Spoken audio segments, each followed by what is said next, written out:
दोस्तों इस वीडियो में आपको इन दोनों सब्जियों के बारे में पूरी जानकारियां मिलने वाली हैं। कौन कौन सी वो सब्जियां हैं, कब तक आपको इनकी बुआई करनी है, लगाने का सही तरीका कौन सा है, किस तरह से आप ज़्यादा से ज़्यादा उत्पादन निकाल सकते हैं और कौन कौन सी हाइब्रिड वैरायटियों का आपको इस समय पे इन सब्जियों के लिए सिलेक्शन करना है।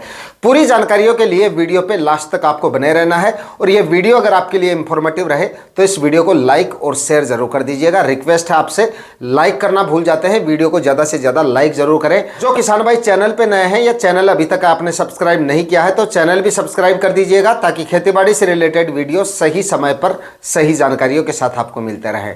नमस्कार दोस्तों, मेरा नाम है सुरेश। तो दोस्तों अगर आप इस पूरे फरवरी माह में सब्जियां लगाना चाहते हैं, प्लॉट अगर आपके पास खाली पड़ा है या हाल ही में अगर कोई प्लॉट खाली होने वाला है, तो इस पूरे फरवरी माह में पहले सप्ताह से लेकर और आखिरी सप्ताह तक आप जो है इसमें करेले की बुआई कर सकते हैं। करेला इस समय पर लगाने पर आपको काफ़ी अच्छे खासे मंडी भाव देके जा सकता है। देखिए करेला एक ऐसी फसल है जिसकी 12 महीने में मंडियों में अच्छी खासी डिमांड बनी रहती है। भले ही आप चाहे इसको किसी भी सीजन में लगा लीजिए। अगर आप इसको सबसे अगेता लगाते हैं, अगेती मतलब नवंबर दिसंबर माह में अगर आप इसको लगा देते हैं, सर्दियों में अगर आप इसकी बुआई कर देते हैं, तब तो आपके इसके हाईएस्ट मंडी भाव मिल सकते हैं। लगभग 60, 70, 75 रुपए तक के मंडी भाव भी आपको शुरुआत में मिल सकते हैं। लेकिन अगर आप फरवरी माह में भी अगर आप इसको लगाते हैं तब भी 30, 40, 45 रुपए तक के मंडी भाव आपको आराम से मिल जाते हैं। बाकी आपके एरिया और आपकी मंडियों पे डिपेंड करता है। बाकी करेला दोस्तों एक ऐसी फसल है जिसकी हर सीजन में और हर समय पर और हर क्षेत्र में अच्छी खासी डिमांड बनी रहती है। बाकी अगर आपके नज़दीक मेट्रो सिटी वगैरह लगती हैं तो वहाँ पर इनकी डिमांड और भी ज़्यादा रहती है। ऐसे क्षेत्रों में तो इसकी जो मंडी भाव है वो आपको अब लगाने पर भी 40-50 रुपए तक के या इससे ज़्यादा भी आपको मिल सकते हैं अगर बड़ी मंडियाँ आपके यहाँ पे लगती हैं या कोई मेट्रो सिटी वगैरह आपके नज़दीक है। क्योंकि बड़ी सिटियों में इसकी जो डिमांड होती है, या आप यूँ कह सकते हैं कि शहरों में इसकी जो डिमांड होती है वो काफ़ी ज़्यादा देखी जाती है। क्योंकि एक सेहत के लिहाज से भी इसको काफ़ी ज़्यादा पसंद किया जाता है, काफ़ी ज़्यादा लोग इसको पसंद करते हैं, इसलिए डिमांड बराबर इसकी जो है बनी रहती है। इसलिए आप फरवरी में भी अगर आप इसको लगा देंगे तब भी काफ़ी अच्छे खासे मंडी भाव आपको मिल जाएंगे। और उत्पादन की बात करें तो भाई अगर आप सही तरीके से, जो तरीका मैं आपको बताऊंगा उस तरीके से और उन वैरायटियों का सिलेक्शन करके अगर आप इसको लगाते हैं, फर्टिगेशन वगैरह समय समय पे करते हैं, खाद उर्वरक अच्छी मात्रा में डालते हैं, तो उत्पादन भी ये आपको काफ़ी ज़बरदस्त देके जा सकता है। 1 एकड़ में इस समय लगाने पर भी करेला आपको 2 से 3 लाख रुपए तक का प्रॉफिट आराम से देके जा सकता है। बाकी डिपेंड करता है आपकी मेहनत, आपकी क्षेत्र, आपका जलवायु और आपकी मिट्टी पे। दोस्तों बेल वाली अधिकतर सब्जियों में किसान भाइयों का बहुत बड़ा कंफ्यूजन रहता है जानकारी के अभाव के चलते कि यार करेला वगैरह अगर हम इस सीजन में लगाएंगे तो हमें मंडप तैयार करना पड़ेगा, स्ट्रक्चर तैयार करना पड़ेगा, बेलों को ऊपर चढ़ाना पड़ेगा, इसमें हमारा काफ़ी ज़्यादा खर्चा हो जाता है। तो भाई इस सीज़न में अगर आप फरवरी में इसको लगाते हैं या फिर मार्च महीने में इसको लगाते हैं तो ये खर्चा आपका बच जाता है। ये खर्चा आपको करने की ज़रूरत नहीं है। अगर आप इसके बजाय अगर बरसात के सीज़न में करेला लगाते हैं, यानी कि जून, जुलाई, अगस्त महीने में करेला लगाते हैं, तो उस सीज़न में स्ट्रक्चर तैयार करना काफ़ी ज़्यादा ज़रूरी हो जाता है। क्योंकि उस समय पे मॉइस्चर काफ़ी ज़्यादा होने की वजह से या बारिश वगैरह काफ़ी ज़्यादा होती रहती है उस समय पे, तो उस समय पे अगर बेल या प्लांट हमारे नीचे ज़मीन पे रहते हैं तो उनमें सड़न वगैरह की या गलन वगैरह की समस्या जो है वो काफ़ी ज़्यादा आ जाती है और फलों की जो क्वालिटी है वो भी ख़राब हो जाती है और फलों में भी सड़न वगैरह की समस्या आ जाती है। इस वजह से बरसात के सीजन में इनको ऊपर चढ़ाना सबसे ज़रूरी होता है। इस सीजन में अगर आप इसको लगाते हैं तो ऊपर चढ़ाने के बजाय जमीन पर भी रखकर अगर आप इनकी खेती करेंगे तो जमीन पर ही आप सिंपल विधि से इनसे अच्छी खासी कमाई कर सकते हैं, अच्छा खासा मुनाफा ले सकते हैं, अच्छा खासा उत्पादन ले सकते हैं। लू वगैरह चलती है उस समय पे, टेम्परेचर काफ़ी ज़्यादा हो जाते हैं, धूप वगैरह काफ़ी ज़्यादा रहती है, तो उस समय पर अगर गलती से आप ऐसे क्षेत्रों से जहाँ पर 45 डिग्री या इससे आसपास टेम्परेचर पहुँच जाते हैं, तो ऐसे में अगर आप प्लांट को ऊपर चढ़ाते हैं स्ट्रक्चर तैयार करके, तो वहां पर आप में फल और फूलों की संख्या जो है वो काफी ज्यादा डाउन रह सकती है। यानी कि इस वजह से टेम्परेचर का असर जो है वो काफी ज्यादा देखा जाता है या ज्यादा असर होता है आपके प्लांट में। इस वजह से जमीन पे अगर आपके प्लांट रहेंगे तो उससे उत्पादन आपका उल्टा ज्यादा मिलेगा। तो फरवरी में अगर आप करेला लगा रहे हैं तो जमीन पर ही आपको रख के इनकी खेती करनी है। दोस्तों करेला लगाने से पहले सबसे पहला ध्यान जो है वो आपको वैरायटियों का रखना है। वैरायटियों का सिलेक्शन काफी ज्यादा सोच समझ के आपको रखना है, क्योंकि सारा खेल वैरायटियों का ही है करेले में। अगर आपको इससे अच्छा उत्पादन लेना है, अच्छे मंडी भाव लेने हैं, तो वैरायटियों का सिलेक्शन आपको काफ़ी ज़्यादा सोच समझ के रखना पड़ेगा। गलती से भी अगर आपने गलत वैरायटियों का सिलेक्शन कर लिया तो उत्पादन भी डाउन रह सकता है और आपको जो दाम मिलेंगे, जो भाव मिलेंगे, वो भी आपको काफ़ी कम मिल सकते हैं और किसान भाइयों के मुकाबले। तो सबसे बेस्ट वैरायटियाँ जो आपको यहाँ पे मैं 5-6 वैरायटियाँ बताने जा रहा हूँ, उनमें से पहली जो वैरायटी है वो है सेमिनस कंपनी की अभिषेक वैरायटी। करेले की सबसे बेस्ट और सबसे अच्छी वैरायटी है, आप इस वैरायटी का सिलेक्शन कर सकते हैं। उसके बाद में अगली जो वैरायटी है वो है क्लाउज कंपनी की अनुष्का वैरायटी। आप इस वैरायटी का सिलेक्शन भी कर सकते हैं, ये भी काफ़ी अच्छी और काफ़ी शानदार वैरायटी है।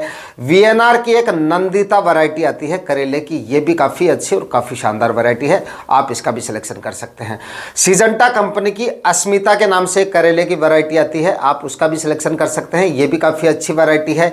और वीएनआर की एक आकाश और एक 28 नंबर वैरायटी आती है, इन दोनों वैरायटियों का सिलेक्शन भी आप आने वाले सीजन में कर सकते हैं, ये भी काफ़ी शानदार वैरायटियां हैं। उसके बाद में ईस्ट वेस्ट कंपनी की एक प्राची वैरायटी आती है करेले की, ये भी काफ़ी शानदार वैरायटी है, मिले तो आप इस वैरायटी का सिलेक्शन भी कर सकते हैं। बाकी यहाँ पर 5-6 वैरायटियाँ मैंने आपको बता दी हैं, जो भी वैरायटियाँ आपको मिल जाए या जो भी वैरायटियाँ आपकी मंडियों में चलती हैं, आपके क्षेत्रों में चलती हैं, उन वैरायटियों का आप सीजन में सिलेक्शन कर सकते हैं और करेले की फसल से एक अच्छा उत्पादन आने वाले सीजन में ले सकते हैं। सबसे बेस्ट वैरायटियों के बारे में यहाँ पे मैंने आपको बताया है। दोस्तों, करेले की फसल से सबसे अच्छा उत्पादन लेने के लिए सबसे पहले आपको एक गहरी जुताई समय पे कर लेनी है। जैसे कि आप 10-15 दिन बाद में लगा रहे हैं या हाल ही में अगर आपकी ज़मीन खाली हुई है, अगर आपने कर रखी है ज़मीन तैयार तो अलग बात है, बाकी एक डीपली प्लोविंग कर लें। उसके बाद में कम से कम 4 ट्राली सड़ी हुई गोबर की खाद इसमें ज़रूर डालते हैं। आप गोबर की खाद अगर आप इतनी मात्रा में डालेंगे तो उत्पादन आपको अच्छा मिलेगा।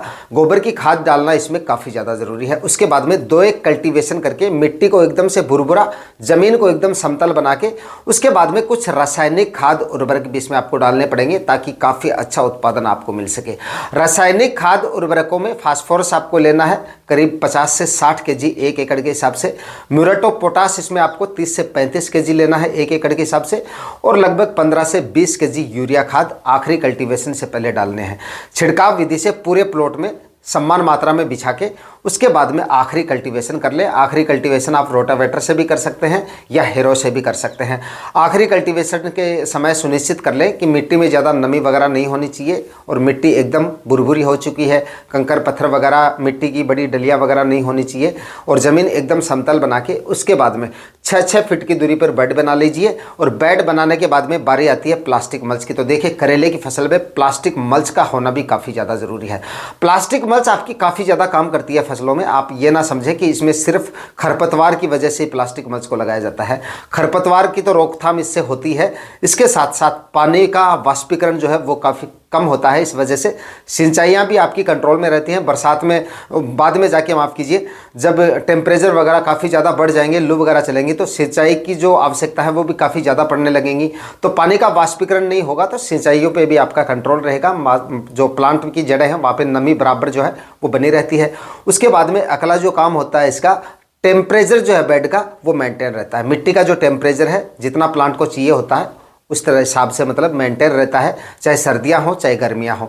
दूसरा जो ऑर्गेनिक मैन्योर होता है या फिर आपकी जो घास फूस की या फिर पुरानी फसलों के अवशेष वगैरह रहते हैं वो मिट्टी के अंदर रहते हैं, जब आपके बेड के अंदर रहते हैं, प्लास्टिक मल्च लगा देते हैं तो वो भी अच्छे से कंपोस्ट हो जाते हैं, उनका रिजल्ट भी आपको बेहतर और जल्दी मिल जाता है।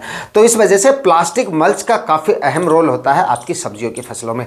तो ज़्यादा हैवी नहीं तो आप 20 से 21 माइक्रोन की प्लास्टिक मल्च लगा देंगे तो 1600-1700 रुपये में या 1800-1900 रुपये में अलग अलग क्षेत्रों के हिसाब से रेट लिए जाते हैं इनके, तो वो आपको आसानी से मिल जाएगी। 400 मीटर का रोल आएगा और कीमत मैंने आपको बता दी।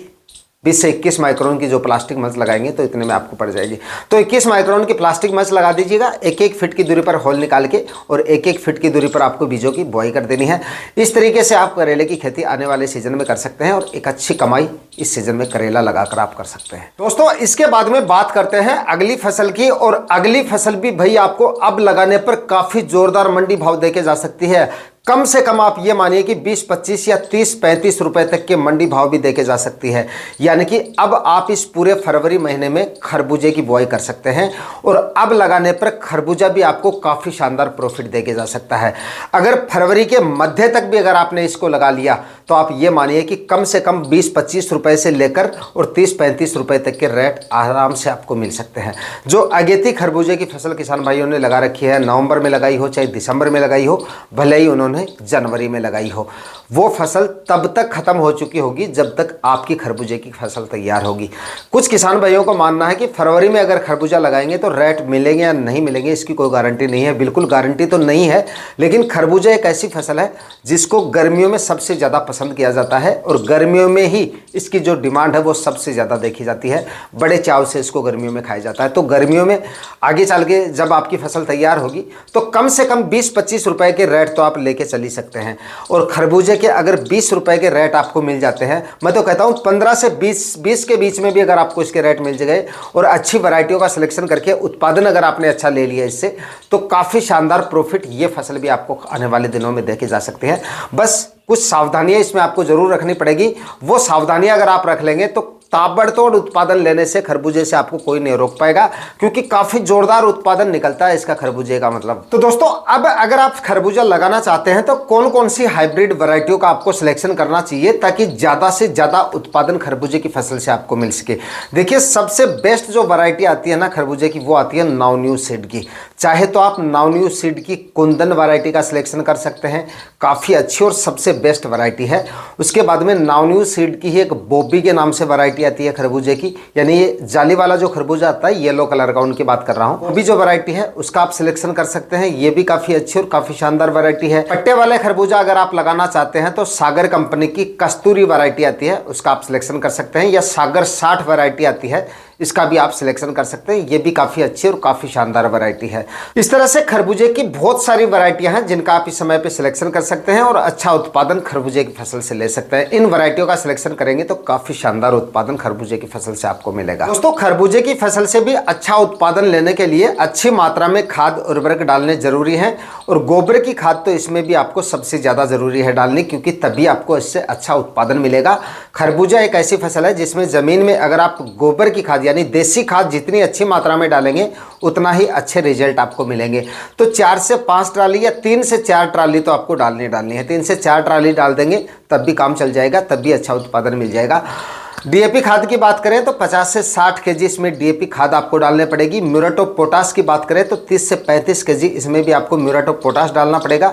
ये खाद उर्वरक आखिरी कल्टीवेशन से पहले डाल के 6-6 फीट की दूरी पर बेड बना लीजिए। प्लास्टिक मल्च इसमें भी आपको 20 से 21 माइक्रोन की लगानी है और 1-1 फीट की दूरी पर आप खरबूजे के बीजों की बुआई कर सकते हैं।